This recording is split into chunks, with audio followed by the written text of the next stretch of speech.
फिलहाल रुकेंगे एक छोटे से ब्रेक के लिए। ब्रेक के बाद आपको दिखाएंगे इंसान और कुदरत के बीच तालमेल का अनोखा नमूना।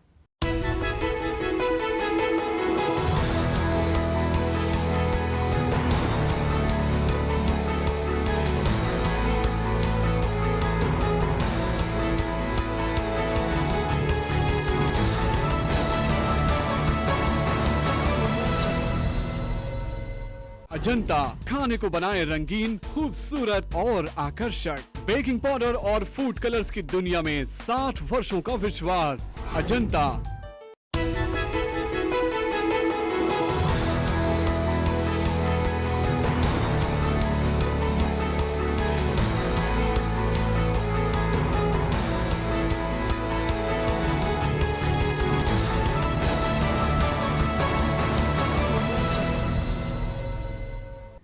ब्रेक के बाद आपका स्वागत है। आइए आपको दिखाते हैं पेड़ों की डाल पर झूलता एक अनोखा ब्रिज।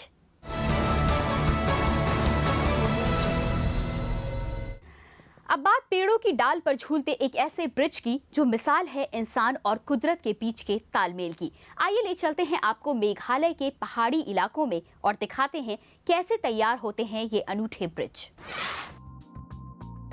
दुनिया के नक्शे पर सबसे ज्यादा बरसात होने वाले कई क्षेत्रों में चेरापूंजी भी एक है, जहां मानसून के दिनों में नदियां उफान पर होती हैं। ऊपर झमाझम बारिश तो नीचे मचलती उछलती पहाड़ियों के बीच से होकर गुजरती मानसूनी नदियां। इन्हीं नदियों को पार करने के लिए यहाँ के हिल्स पर रहने वाले लोगों ने इन लिविंग ब्रिज को उगाया है। ये नमूना है यहाँ के निवासियों की कला और प्रकृति प्रेम का, जिन्होंने रबड़ के पेड़ों की जड़ों को एक विशेष शैली में बांधकर इस जीते जागते पुल को खड़ा कर दिया है। इस पुल को बनाने की परंपरा आज से लगभग 250 साल पुरानी है, जो आज की पीढ़ी दर पीढ़ी ऐसे ही चली आ रही है।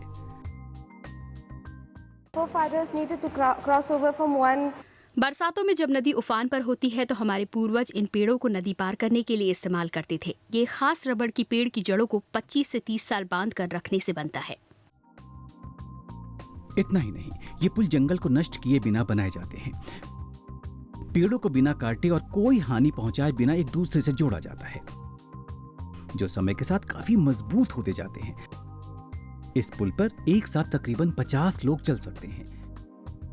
ये प्राकृतिक ब्रिज इतने मजबूत होते हैं कि ये 500 साल तक ऐसे ही पीढ़ियों को एक जगह से दूसरी जगह पहुंचाती रहेंगी। इस लिविंग ब्रिज ने मेघालय के प्रकृति प्रेम और विकास का अनूठा विचार दुनिया के सामने रखा है। ब्यूरो रिपोर्ट, शुभ समाचार। देश में बेहतर प्राथमिक स्वास्थ्य सुविधाएं उपलब्ध कराने के लिए ब्रिटिश स्वास्थ्य सेवा पर आधारित Trinity family health care centre का उद्घाटन नोएडा में किया गया। इसका शुभारंभ आचार्य महामंडलेश्वर निर्वाण पीठाधीश्वर स्वामी श्री विश्वदेवानंद जी के हाथों किया गया। इस अवसर पर स्वामी अनंत चैतन्य जी, योगी आशुतोष सहित तमाम लोग उपस्थित थे। इस हेल्थ केयर सेंटर में गरीब लोगों को प्राथमिक स्वास्थ्य सेवा जहां मुफ्त में प्रदान की जाएगी, वहीं आम लोगों को ये सेवा उचित मूल्य पर उपलब्ध होगी। गौरतलब है कि ब्रिटेन के प्राथमिक स्वास्थ्य केंद्रों को दुनिया का सबसे सफल मॉडल माना गया है। उस मॉडल को भारत में व्यावसायिक तौर पर अंजाम देने के लिए बनी कंपनी ट्रिनिटी हेल्थ केयर ने नोएडा के सेक्टर 41 में पहला सेंटर खोल इसकी शुरुआत कर दी है। एनसीआर में कंपनी के ऐसे 50 प्राथमिक स्वास्थ्य केंद्र खोलने की योजना है।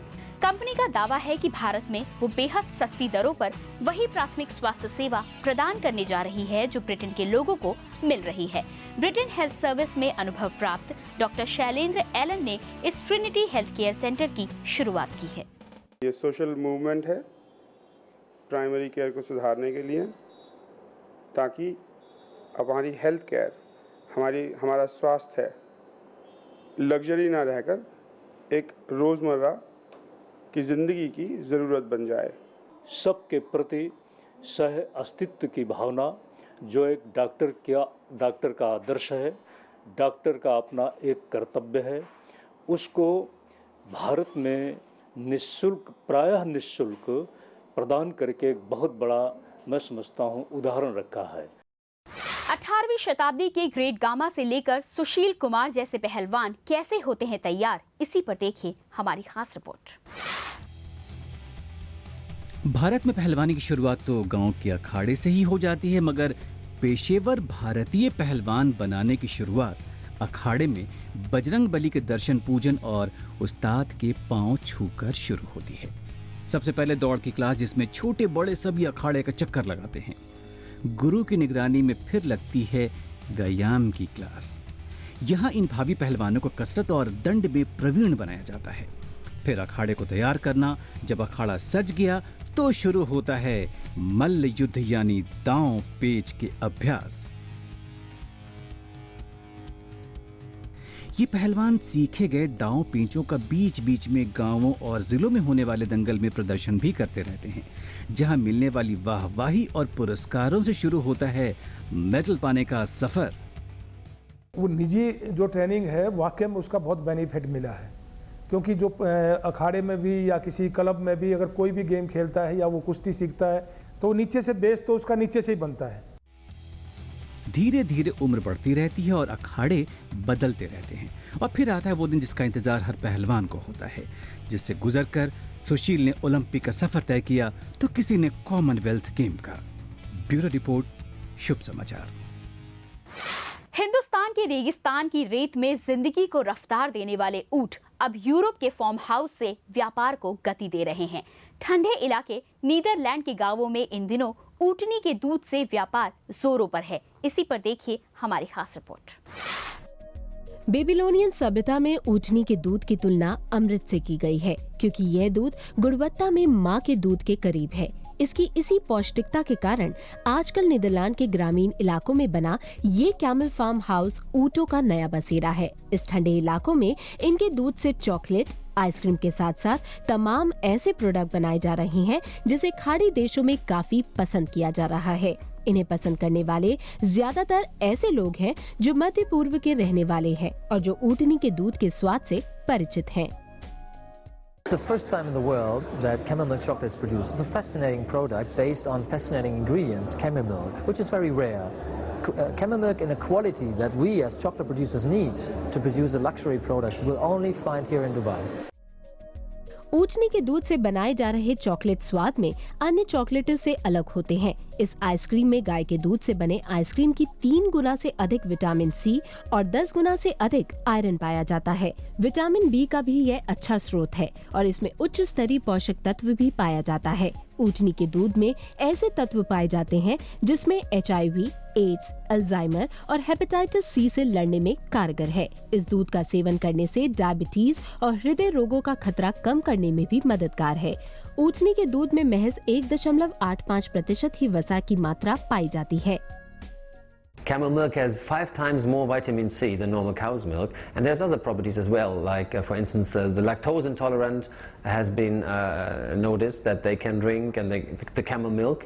I'm not claiming that we are producing a very healthy chocolate here, we're producing a very good chocolate here based on a very healthy milk. स्वाद के साथ स्वास्थ्यवर्धक प्रोडक्ट आम लोगों को अपनी ओर आकर्षित कर रही है। ब्यूरो रिपोर्ट, शुभ समाचार। और अब एक नजर में देखते हैं कुछ पॉजिटिव खबरें संक्षेप में। पीएम के संदेश के साथ शिक्षा का हक अभियान शुरू हो गया। इस मौके पर लोकसभा अध्यक्ष मीरा कुमार ने कहा कि शिक्षा का अधिकार कानून अशिक्षा को दूर करने और देश की तरक्की में मील का पत्थर साबित होगा, जिससे देश की साक्षरता दर बढ़ेगी। गौरतलब है कि इस कानून से देश के हर बच्चे को शिक्षा का हक मिलेगा। वहीं दिल्ली वासियों को अब अपने ही क्षेत्र में पढ़ाई के सुलभ अवसर मिल सकेंगे, क्योंकि दिल्ली में हर 1 किलोमीटर के दायरे में अब एक स्कूल होगा। राजधानी में साक्षरता दर बढ़ाने के लिए दिल्ली सरकार जल्द ही स्कूलों की संख्या में बढ़ोतरी करेगी।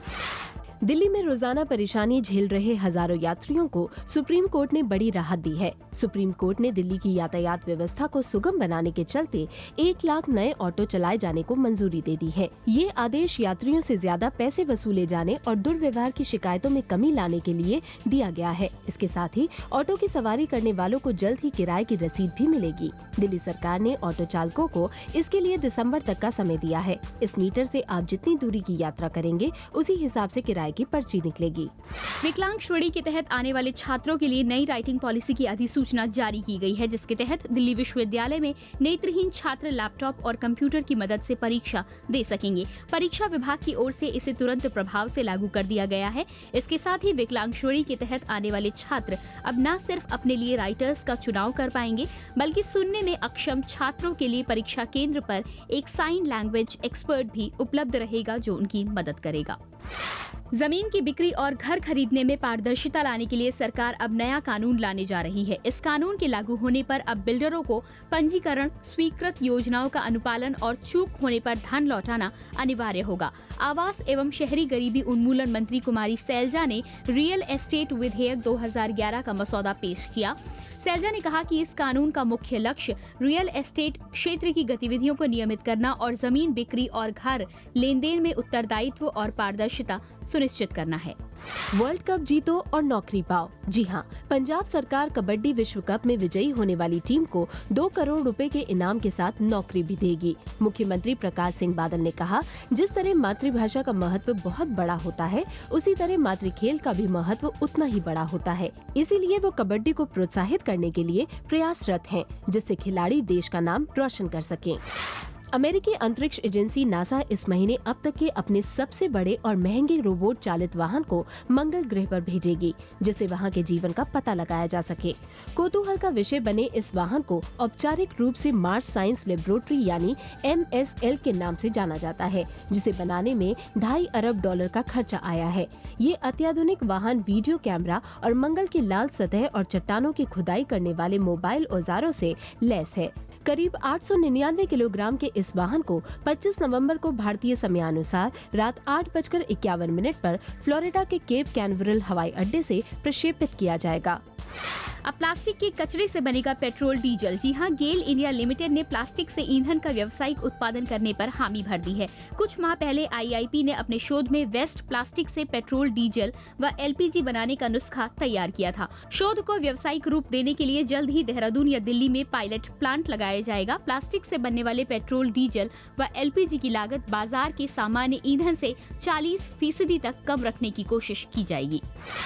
एक अनार 100 बीमार वाली कहावत तो आपने सुनी ही होगी, लेकिन अपने एक अध्ययन से शोधकर्ताओं ने इस कहावत को सच साबित कर दिया है। जी हाँ, अनार आपको कई बीमारियों से तो बचाता ही है, साथ ही बढ़ती उम्र पर भी रोक लगाता है। रोजाना एक अनार खाने से दिल की बीमारियों और आए दिन हो रहे तनाव से बचा जा सकता है। दरअसल अनार DNA के उम्र दराज होने की प्रक्रिया को धीमा कर देता है। स्पेन के प्रोबोल्ट बायो लेबोरेटरी के वैज्ञानिकों ने 1 महीने तक 60 स्वयं सेवकों को अनार का गूदा, छिलका और बीज कैप्सूल की शक्ल में प्रतिदिन 1 महीने तक दिए। इस दौरान शोधकर्ताओं ने पाया कि अनार लेने वाले लोगों की कोशिकाओं को तोड़ने वाले तत्वों में कमी आई है। इन तत्वों के कारण मस्तिष्क, मांसपेशियां, गुर्दा के कामकाज पर असर पड़ता है और त्वचा पर उम्र के प्रभाव दिखने लगते हैं। आज के लिए बस इतना ही। आप अपनी प्रतिक्रिया और सुझाव हमें SMS कर सकते हैं। आपको बस टाइप करना है अंग्रेजी में शुभ SHUBH स्पेस देकर अपना संदेश लिखना है और उसे भेज देना है 54242 पर। आप हमें news@dishatv.com पर मेल कर सकते हैं। साथ ही हमारी वेबसाइट www.dishatv.com पर भी संपर्क कर सकते हैं। आपके सुझाव को हम पूरी गंभीरता से लेंगे। अगर आपके आसपास कोई सकारात्मक खबर है तो आप उसे भी भेज सकते हैं। हमारा पता है दिशा चैनल, फन सिनेमा, पहली मंजिल, मोदी नगर, नई दिल्ली 15। अगले सप्ताह कुछ और पॉजिटिव खबरों के साथ हम फिर हाजिर होंगे इसी समय और इसी चैनल पर। तब तक के लिए नमस्कार।